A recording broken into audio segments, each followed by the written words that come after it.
Hello, everyone. Welcome back. So, I want to float an idea with you guys that I hope gets passed around and gets some traction.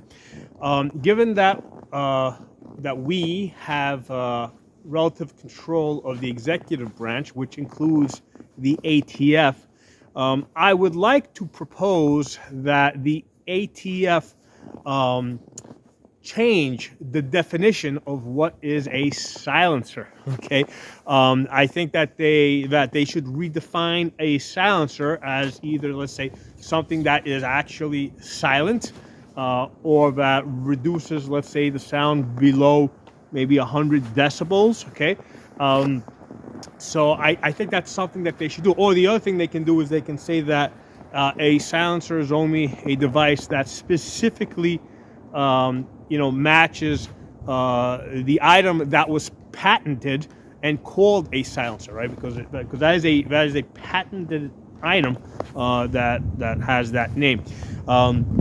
So yes, I 100%. The right way to do it is to push it through Congress, which we are in the process of trying to do. There's two bills, the Hearing Protection Act and the SUSH Act. Hearing Protection Act basically takes it out of the NFA. You still need a background check.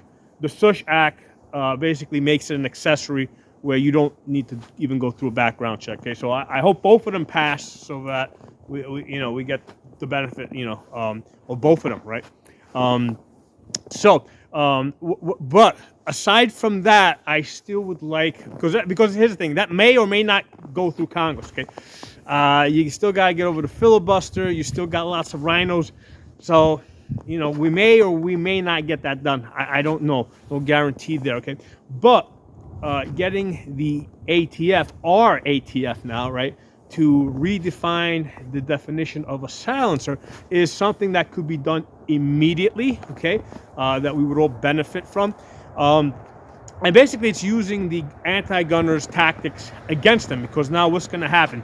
Now they're going to have to basically do everything that we did over the past few years of, trying to, get injunctions. And basically, they got to spend a whole lot of money, fighting this through the court system. Okay, so you know what? I want them to do that. I want to make their lives that difficult. Okay, but in the meantime, like, if we can get the ATF to redefine what a silencer is, even if it only lasts for a couple of months, right? That would allow for a lot of suppressors to be put into circulation. And the other good thing about this is that even if at some point, maybe 3 or 4 years down the road, right, because that's how long it took for the bump stock ban to get overturned, right? It took almost like 5 years, maybe 6 years. If eventually they do get it overturned, I mean, first of all, we're going to have a whole lot of suppressors out there already in circulation, so that's a good thing.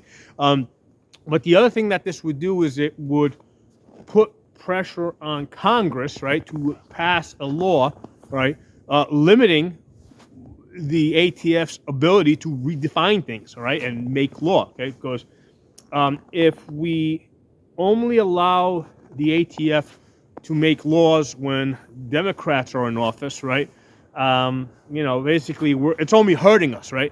So I think we need to offset that by pushing the ATF to make laws in our favor, when we're in control, right, when we're in power. Okay, and I think the net result of this will be that Congress is going to look at this, and then at some point they'll be like, okay, this is just too crazy.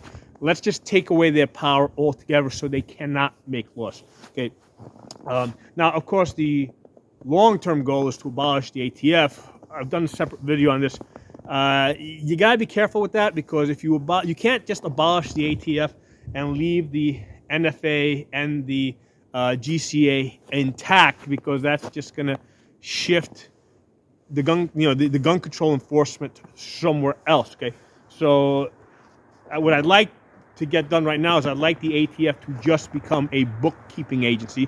Take away all of their law enforcement powers. Okay, basically, where if any law enforcement needs to be done, right, then they would have to reach out to some other law enforcement agency, right? Maybe a local one or something, right? And to do the law enforcement from them. So you can't just abolish the ATF, because you know what? If you abolish the ATF, that's just going to shift. If you shift all of their responsibilities, let's say, to the FBI, well, okay, right now maybe we have a favorable FBI, right? But what happens if in 4 years or 8 years or whatever, 12 years, we get an FBI that is not favorable to us, okay? So now you have a much more powerful, much more well-financed, agency that's breathing down our necks. So the ATF right now is an agency that is heavily scrutinized with a very limited budget, okay? So unless you get the NFA and the Gun Control Act, GCA, repealed, right? Unless you can get them repealed, you can't just throw out the ATF altogether, but you can kind of cut them off at the legs, limit their power, basically turn them back into a bookkeeping agency. Okay, so as a bookkeeping agency, right, they could still, but basically I would want this to be done even more immediately, like right now. First of all, they can do things, apparently, right, because they did it during the Biden years. They can come out and redefine what a suppressor is, or a silencer, because that's what's in the NFA. That's the term used in the NFA. So they can redefine what a silencer is, and we would get the immediate benefit of that, not even waiting for these things to run through Congress. So, there's no reason not to take the win, man. If we can get them to do it, put pressure in the right places, take the win, get it done. This way we can all get our hands on some real good, some good suppressors, and then just, work from there, right? So anyway, let me know what you guys think. I'll talk to you soon.